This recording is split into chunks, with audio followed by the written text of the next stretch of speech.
Opinion Tamil பார்வையாளர் அனைவருக்கும் வணக்கம். நான் உங்கள் யாசேர். நாடாளுமன்ற தேர்தலில் வெற்றி பெற்றது நாங்கள், நீங்கள் தோற்று போயிட்டீங்க, ஆனால் எங்களை விட நீங்கள் எதுக்கு சந்தோஷமாக இருக்கீங்க அப்படின்றது தான் பாஜகவினர் வெளியிலையும் சரி நாடாளுமன்றத்திலையும் சரி கேட்ட கேள்வி. அந்த அளவுக்கு மோடி அவர்களுக்கு பெரும்பான்மை என்பது கிடைக்காத தங்களுடைய மிகப்பெரிய வெற்றியாக கொண்டாடி தீர்த்தாங்க எதிர்க்கட்சிகள். ஆனால் மோடி அவர்களோ தனக்கு எந்த தோல்வியுமே ஏற்படலை அப்படின்றதுக்காக பல்வேறு விஷயங்களை செஞ்சார். அது என்னென்ன விஷயங்கள்லாம் அப்படின்றத இந்த வீடியோவில் சொல்கிறோம். அப்படி பல்வேறு விஷயங்களை மோடி பார்த்து செஞ்சுக்கிட்டு இருக்க அந்த இராணுவ ரகசியத்தை போட்டு உடைக்கிற மாதிரி ஒன்றிய நிதியமைச்சரான நிர்மலா சீதாராமன் ஒரு சம்பவத்தை பண்ணிட்டாங்க. ஆமாங்க, மாதம் ஜிஎஸ்டியோட வசூல் எவ்வளவு அப்படின்றத ஒவ்வொரு மாதம் 1ஆம் தேதியே ப்ரெஸ் மீட்டை வச்சு நிதியமைச்சகம் சார்பாக ரிப்போர்ட் கொடுப்பாங்க. ஆனால் இந்த முறை அப்படியான ப்ரெஸ் மீட்டும் நடக்கலை, ரிப்போர்ட்டும் வெளியாகலை. இதுதான் இன்னைக்கு மோடி அவர்களை வசமாக சிக்க வச்சிருக்கு அப்படின்னு சொல்லலாம். என்னங்க ஒரு ரிப்போர்ட் வெளியிடல, இது பெரிய விஷயமானு கேட்குறீங்களா? இன்கம் டேக்ஸை பொறுத்த வரைக்கும் எல்லா இந்தியர்களுமே அந்த வரியை கட்டுறதில்லை. ஆனால் ஜிஎஸ்டியை பொறுத்த வரைக்கும் ஒவ்வொரு இந்திய குடிமகனும் கட்டிக்கிட்டு தானே இருக்கும். அப்படிப்பட்ட முக்கியமான வரி தான் இந்த ஜிஎஸ்டி வரி. அதே போல் பட்ஜெட் துவங்குவதற்கு இன்னும் 2 வாரம் தான் இருக்கு. அப்படிப்பட்ட சூழ்நிலையில் இந்த ரிப்போர்ட்டை ஒன்றிய நிதியமைச்சகம் இந்திய மக்களுக்கு காட்டாம மறைச்சிருக்கிறாங்க. அதற்கான மெயினான காரணம் என்ன, இந்த வீடியோவில் பார்க்கலாம். இந்த வீடியோவை முழுமையாக பாருங்கள். மறக்காமல் நம்மளுடைய ஒப்பீனியன் தமிழ் சேனலை சப்ஸ்கிரைப் பண்ணிக்கோங்க. நாடாளுமன்ற தேர்தலுடைய ரிசல்ட் வந்த பிறகு அதை மூடி மறைப்பதற்கு மோடி நிறைய விஷயங்களை பண்ணார். அதில் மிக முக்கியமான விஷயம் என்ன அப்படின்னா, பாஜகவுடைய 240 எம்பிக்கள் சேர்ந்து மோடியை தங்களுடைய நாடாளுமன்ற தலைவராக தேர்வு செய்யவே இல்லை. மாறாக என்ன பண்ணாங்க அப்படின்னா, கூட்டணி கட்சிகளுடைய எம்பிக்களையுமே சேர்த்து 293 எம்பிக்களுமே தங்களுடைய தலைவராக மோடி அவர்களை தேர்வு செஞ்ச கதையெல்லாம் நம்ம பார்த்தோம்ல. இது எதற்காக மோடி அவர்கள் செஞ்சார் அப்படின்னா, 240 எம்பிக்கள் மட்டும் தன்னை தேர்வு செஞ்சாங்க அப்படின்னா தனக்கு பெரும்பான்மை என்பது கிடைக்கல அப்படின்றது நாட்டு மக்கள் அனைவருக்குமே ஒரு மெசேஜாக போய் சேர்ந்துடும் அப்படின்றக்காண்டி தான் இந்த அளவுக்கு மோடி அவர்கள் தன்னுடைய தோல்வியை மறைப்பதற்கு நிறைய மெனக்கெடு செஞ்சாங்க. அதனால தான் பார்த்தீங்கன்னா திரௌபதி முர்மு அவர்கள் இன்று வரைக்கும் மோடியை பெரும்பான்மையை நிரூபிக்க சொல்லாத காரணமே அதுதான். தனக்கு மிகப்பெரிய தோல்வி ஏற்பட்ட மாதிரி எதிர்க்கட்சிகள் பேசிக்கிட்டு இருக்கிறாங்க. ஆனால் பொதுமக்களுக்கு அப்படியான மெசேஜ் போயிடக்கூடாதுன்றதில் கண்ணும் கருத்துமாக பிரதமர் மோடி அவர்கள் இருந்தார். இதனால தான் பார்த்தீங்க அப்படின்னா சென்ற முறை யார் யாருக்கு என்ன போர்ட்ஃபோலியோ ஒதுக்கப்பட்டுச்சோ, அமைச்சகங்கள் ஒதுக்கப்பட்டுச்சோ, அதே அமைச்சர் பொறுப்புகள் அப்படியே டிட்டோவாக இந்த முறையும் கொடுக்கப்பட்டுச்சு. அதனால தான் ஜேபி நட்டாவுடைய பதவியவே பறிக்காம ஜூன் 30ஆம் தேதி அவருடைய பதவியை எக்ஸ்டென்ஷன் பண்ணி கொடுத்தாங்க. இப்போ ஜூன் 30ஆம் தேதி முடிஞ்சிருச்சு. இன்ன வரைக்கும் ஜேபி நட்டாவுடைய பதவியை பறிக்காம வேற ஒரு தலைவரை நியமிக்காமையே காலம் கொடுத்தது பாஜக. அண்ணாமலை, தமிழ்நாட்டில் அண்ணாமலை எடுத்துட்டீங்கன்னா மிகப்பெரிய தோல்வி என்பது பாஜக கிடைச்சிருக்கு. ஆனாலும் அண்ணாமலையோட பதவியை பறிக்காம வேறு தலைவரை போடாமல் இருப்பதற்கு காரணம், ஏதாவது ஒன்று பண்ணிட்டோம் அப்படின்னா அது தோல்விக்கான காரணமாக மாற்றி விடுவாங்க எதிர்க்கட்சிகள் அப்படின்றக்காண்டி தான் எந்த ஒரு விஷயத்தையுமே மாற்றாமல் 2019லேருந்து 2024 எப்படி இருந்துச்சோ அதே போலவே இப்போ இருக்கின்ற ஒரு இமேஜை மோடி அவர்கள் கண்ணும் கருத்துமாக காத்துக்கிட்டு இருந்தாங்க. இப்போ அதில் தான் நிர்மலா சீதாராமன் குண்டை போட்டாங்க. அதாவது ஒவ்வொரு மாதமும் 1ஆம் தேதி ஜிஎஸ்டி எவ்வளவு வசூலாயிருக்கு இந்த மாதம் அப்படின்றத ப்ரெஸ் மீட்டை வச்சு கூட்டி நிதியமைச்சகம் டேட்டா வெளியிடுவாங்க. ஆனால் இந்த முறை அப்படியான ப்ரெஸ் மீட் என்பது கூடவே இல்லை, டேட்டாவையும் வெளியிடவே இல்லை. ஜிஎஸ்டியை கொண்டு வந்தது 2017 இன்று வரைக்கும் ஒவ்வொரு மாதம் 1ஆம் தேதி அந்த டேட்டா என்பது வெளியிடப்படும். கொரோனா டயத்தில் மட்டும்தான் வெளியிடலை. கொரோனா டைமுக்கு பின்பு எந்த ஒரு காரணமே சொல்லாமல் வெளியிடாமல் இருப்பது இந்த முறை தான். அதுவும் ஜூலை 1ஆம் தேதி என்பது ரொம்ப ரொம்ப முக்கியமான மாதம். ஏன்னா மற்ற மாதங்களில் கூட வெளியிலாட்டி கூட பரவாயில்ல, ஜூலை 1 என்பது என்ன அப்படின்னா இந்த மாதம் தான் 2017ஆம் ஆண்டு ஜிஎஸ்டி முதன்முறையாக அமல்படுத்தப்பட்டுச்சு. அதாவது ஜிஎஸ்டி அறிமுகப்படுத்தப்பட்ட 7வது ஆண்டில் ஜிஎஸ்டி குறித்து மோடி அவர்கள் ஏதாவது ஒரு கருத்து சொன்னாரா? நல்லா கவனிச்சு பாருங்க. நாடாளுமன்றத்தில் எமர்ஜென்சி 50வது ஆண்டு நினைவு தினம், எல்லாருமே இளைஞர்களுக்கெல்லாம் அதை பற்றி நம்ம தெரிஞ்சுக்கிறணும், தெளிவுபடுத்தணும் அப்படின்னு சொல்லி சபாநாயகரையே ஒரு தீர்மானத்தை கொண்டு வர சொல்லி எதிர்க்கட்சிகள்லாம் வெளிநடப்பு பண்ண வச்சு, போராட்டம் பண்ண வச்சு, அவ்வளவு பெரிய விஷயங்களையுமே எதுக்காக பண்ணாரு? எமர்ஜென்சி 50வது ஆண்டு நினைவு தினம் அப்படின்றக்காண்டி தான்.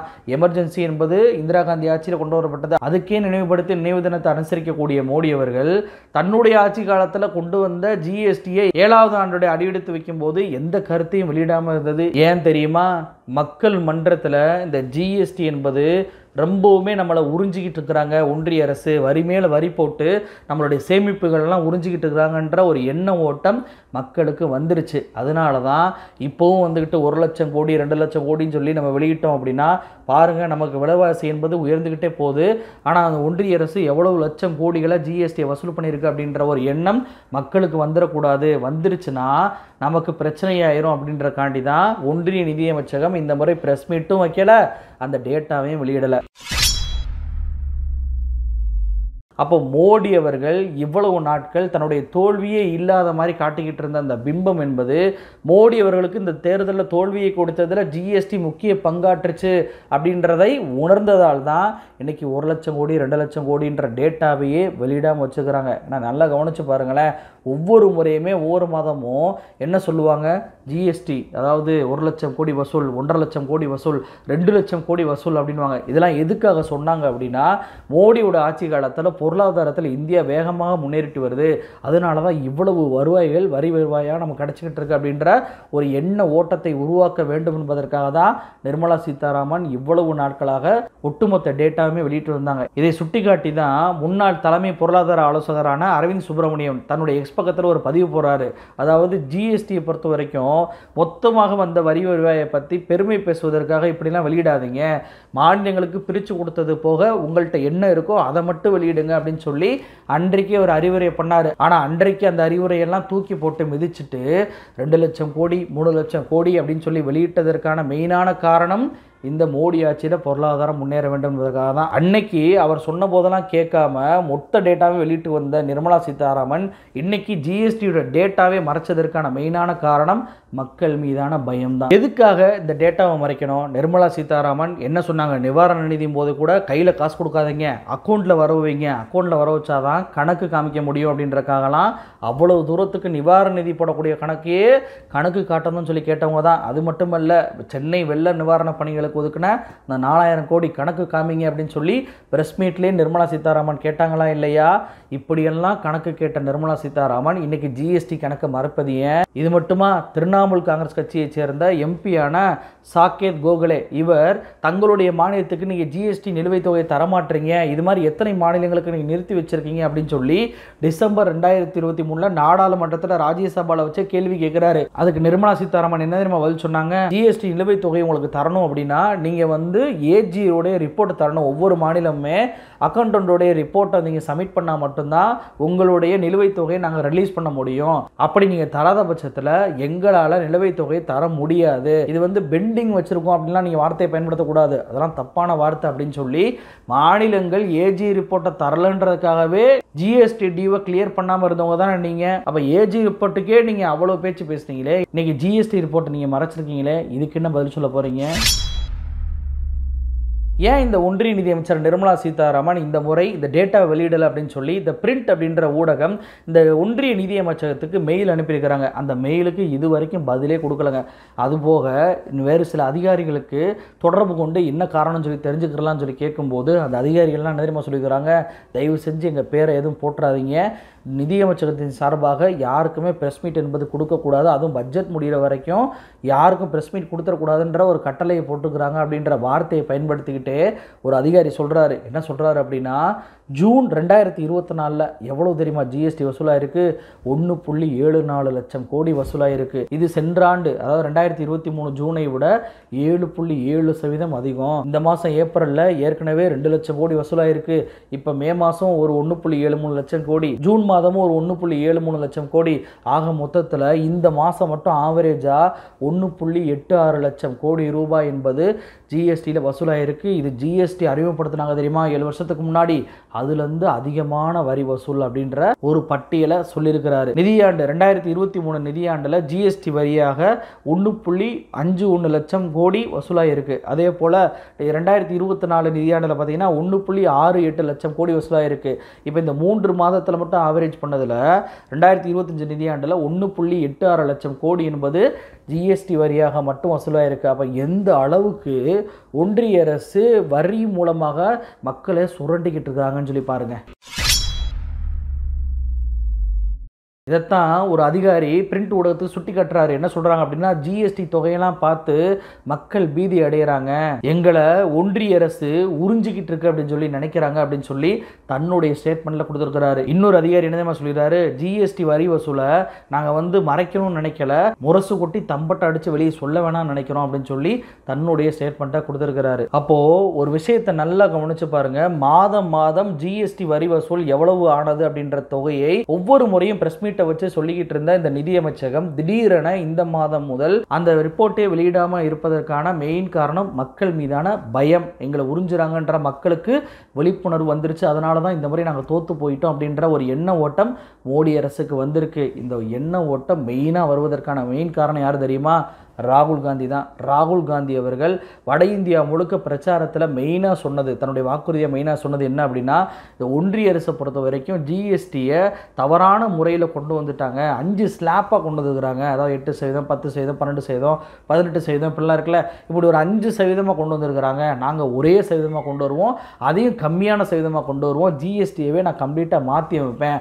ஜிஎஸ்டியை பொறுத்த வரைக்கும் அது சிறு குறு நிறுவனங்களை அழிச்சிருச்சு, விவசாயிகளை பலமிழக்க வச்சிருச்சு, இந்த ஜிஎஸ்டியை மாத்துறதா என்னுடைய முதல் வேலை அப்படின்னு சொல்லி ஒவ்வொரு பிரச்சார கூட்டத்திலுமே ராகுல் காந்தி ஜிஎஸ்டி குறித்த விழிப்புணர்வை ஏற்படுத்தினார். அப்படியான விழிப்புணர்வை மக்கள் மன்றத்தில் ஏற்படுத்தினுடைய விளைவு தான் இப்படியான லட்சம் கோடி, 2 லட்சம் கோடி, 3 லட்சம் கோடிலாம் போட்டோம்னா, ஆகா நம்ம விலைவாசி 1 கிலோ தக்காளி இவ்வளோ விலை இருக்கு, 1 லிட்டர் பெட்ரோல் இவ்வளோ விலைக்கு வாங்கிட்டு இருக்கோம், இப்படியெல்லாம் நம்ம விலைவாசி கட்டிக்கிட்டு இருக்கோம், ஆனால் இவங்க பாருங்க எவ்வளோ பெரிய வரியை நம்ம கிட்ட வசூல் பண்ணிக்கிட்டு இருக்காங்க. ஒரு வெறுப்புணர்வு மக்களுக்கு வந்து விட்டது.